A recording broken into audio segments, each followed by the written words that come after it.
ម្សៅទ្រូងមាន់ម៉ាក់ណែតផលិតឡើងដោយរបៀបអីតោះទៅមើលទាំងអស់គ្នា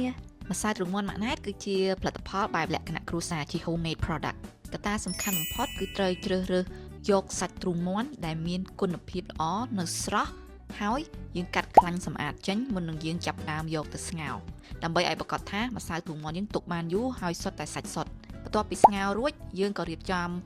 ដាក់វាហាលជាបន្ទះបែបនេះដើម្បីយើងយកទៅសម្ងួតការសម្ងួតសរុបទាំងអស់គឺជាង10ម៉ោងដើម្បីប្រកាសថាម្សៅទ្រូងមាន់យើងស្ងួតបានល្អដើម្បីរក្សាទុកបានយូរនេះគឺជាសាច់ទ្រូងមាន់ដែលយើងសម្ងួតជាច្រើនម៉ោងបន្ទាប់មកទៀតយើងកិនវាឲ្យម៉ត់អស់ហើយយើងយកទៅរែងបន្ទាប់ពីរែងគឺយើងអាចច្រកវាយកទៅញ៉ាំបានជាការស្រេចជារួមគឺអត់មានបន្ថែមសារធាតុរក្សាទុកអត់មានដាក់ក្លិនអត់មានដាក់រសជាតិគឺ 100% សុទ្ធពីធម្មជាតិរបស់សាច់ទ្រូងមាន់យ៉ាងម៉េចគឺម្សៅទ្រូងមាន់ម៉ាក់ណែតគឺទុកបែបហ្នឹងឯងអញ្ចឹងសម្រាប់បងដែលគាត់ត្រូវការប្រភពប្រូតេអ៊ីនពីធម្មជាតិធ្វើចេញពីសាច់ទ្រូងមាន់សុទ្ធ 100% ជាផលិតផលរបស់ខ្មែរអត់មានដាក់សារធាតុរក្សាទុកអត់មានស្ករខ្លាញ់ទាបមែនតើកុំភ្លេចម្សៅទ្រូងមាន់ម៉ាក់ណែត